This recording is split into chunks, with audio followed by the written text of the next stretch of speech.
मेरा नाम महिपाल सेठी है और मैं बाड़मेर का निवासी हूँ। मेरी बाड़मेर में नीमला गांव का निवासी हूँ। इसके बाद एजुकेशन के लिए हम बाड़मेर शिफ्ट हुए और मेरी जो प्राइमरी एजुकेशन हुई वो लगभग बाड़मेर में ही हुई है।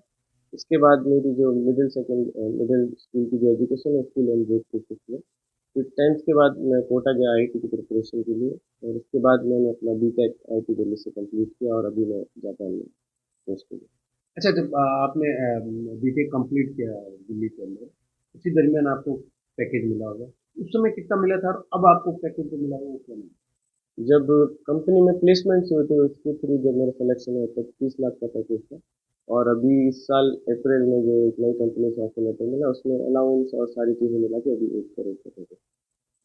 अच्छा, ये बताइए, आपका जीवन आपने मतलब, क्योंकि आपने जो प्रारंभिक शिक्षा ली वो आपने मतलब यहाँ से ली और आपने हिंदी मीडियम से लिया, फिर आपको कितनी तकलीफ हुई जब इंग्लिश के लिए आपको जाना पड़ा? 6 तक जब बाड़मेर में जब पढ़ाई हुई तो वो हिंदी मीडियम में थी। 6 के बाद जब जोधपुर शिफ्ट हुए तब इंग्लिश मीडियम स्कूल में शिफ्ट किया था। तो शुरुआती दिनों में ज़्यादा इतना समझ में आता नहीं था। तो घर पे आके भी काफ़ी कंप्लेन की, फिर पेरेंट्स ने समझाया और फिर एक टीचर थी वंदना मैम जोधपुर में, उन्होंने पूरा मदद किया कर्सिव राइटिंग से लेके सारा समझा के। फिर उसके बाद धीरे धीरे इम्प्रूवमेंट करते हुए सारा इंग्लिश मीडियम में चले गए। अच्छा, आपने जब 11th और 12th किया वो भी कोटा से किया और उसके साथ साथ आपने आईआईटी की तैयारी भी की। कितना टफ था और आपकी क्या रैंक हुई? 11th 12th के थ्रू जब मैंने किया था तो शुरुआत में जब 12th के साथ दिया था तो उनकी ऊपर रैंक नहीं आई थी और रुड़की में कोई नीचे वाली ब्रांच मिल गई थी।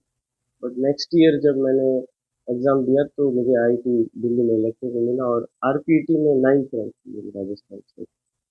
जब जो बच्चे इस तरीके की एजुकेशन की ओर अग्रसर है, उनके लिए क्या कहना चाहिए? उनके लिए मेरा एक ही ये है कि उद्देश्य अपना सेट कर ले, एक बार अपना टारगेट बना ले, उसके बाद जो सराउंडिंग में जो भी चीज़ है उनको जब अपनी प्रिपरेशन करते वक्त उसको बिल्कुल ध्यान में दे। जो एक बार अपना लक्ष्य बना ले उस पे ही फोकस करे और जब एक बार कंप्लीट हो जाए तो बाकी चीज़ें तो अपने आप ही मिलती रहती है, वो आपके आपके वातावरण के साथ किस्मत हो जाएगी। तो एक बार अपना लक्ष्य बनाए और कैसे उसको प्राप्त करना है उसको छोटे छोटे स्टेप ब्रेक करके जो चीज़ अगर हमें नहीं आ रही तो उस पर कार्य करें, जो आ रही है उसको और अच्छे से करें, क्योंकि ये एग्जाम एक लंबा लंबा प्रोसेस होता है। ऐसा नहीं कि एक दिन हम पढ़ के पूरा करें। हर दिन डिसिप्लिन के साथ अगर पढ़ाई करेंगे तो हर चीज़। समय पर हमारे जो आज की युवा है वो सरकारी जॉब के पीछे भागते हैं।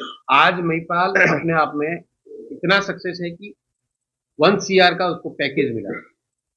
ऐसे युवाओं को लिए क्या कहना चाहेंगे कि उनको किस और ध्यान देना चाहिए? जैसे जो गवर्नमेंट जॉब्स का जो चलन चलता आ रहा है जो पुराने टाइम से चलता आ रहा है, बट अभी हम देख रहे हैं कि इंडिया काफ़ी इकोनॉमिकली गेम है और हर सेक्टर में बढ़ रहा है। तो टैक्स से रिलेटेड जॉब्स हो गई, मैन्युफैक्चरिंग से रिलेटेड जॉब्स हो गई। तो अभी गवर्नमेंट के लिए हर कोई अप्लाई कर रहा है, बट अभी टैक्स सेक्टर में प्राइवेट सेक्टर में भी काफ़ी चांसेस है। तो अगर जो गवर्नमेंट में अप्लाई करना चाह रहा है अगर उधर नहीं हो रहा है तो एक ऑप्शन के लिए वो प्राइवेट सेक्टर में भी अप्लाई कर सकता है और उसके साथ ही साथ अगर उसे गवर्नमेंट में जॉब नहीं ज़्यादा रुचि है तो उसका एग्ज़ाम भी देखे और अगर उसमें हो रहा है तो ठीक है, वरना अपना जीवन यापन करने के लिए प्राइवेट जॉब भी मुझे लगता है।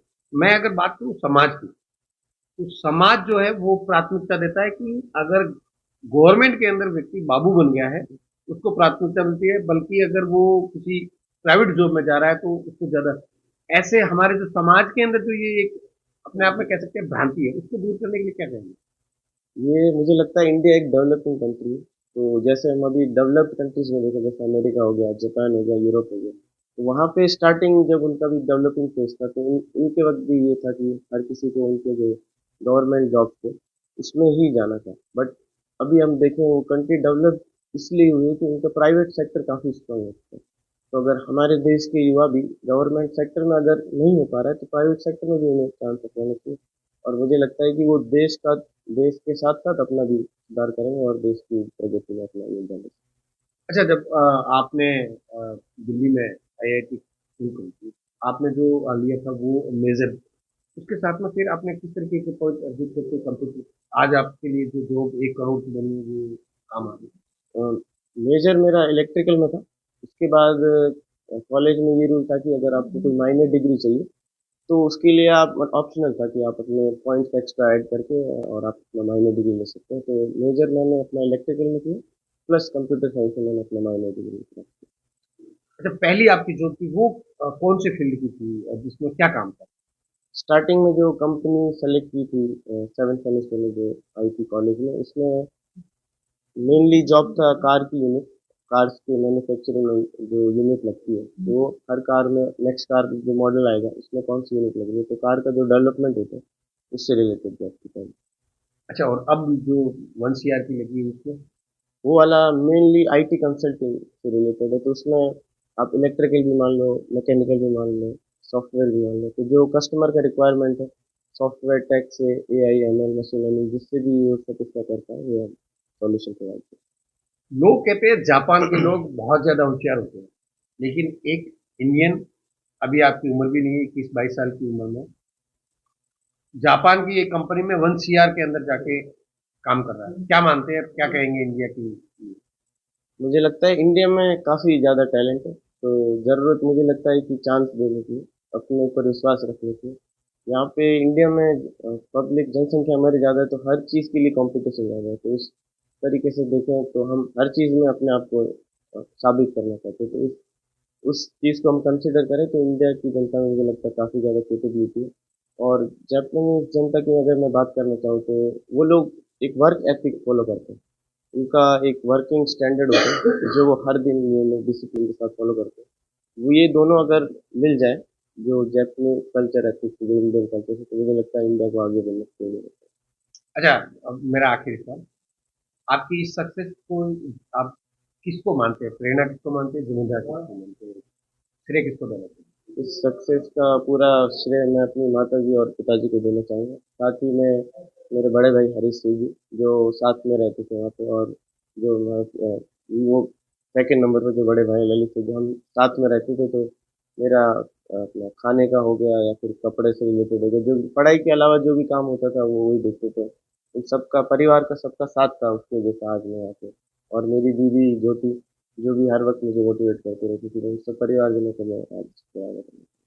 लेकिन वो मैडम जिन्होंने आपको इंग्लिश सिखाया, उसको कितना श्रेय देना चाहिए? मुझे लगता है कि उनकी वजह से ही मैं इंग्लिश मीडियम में कंटिन्यू कर पाया, और जो उन्होंने वो हर वक्त मोटिवेट करती रहती थी कि नहीं भी हो पा रहा है तो एक बार और प्रैक्टिस करो, एक बार और प्रैक्टिस करो। आईआईटी में होने के बाद उनसे मिलने का मौका नहीं मिला, बट फिर नेक्स्ट टाइम अगर कहीं भी मैं संयोग में हुआ तो मैं जरूर मिलना चाहूँगा।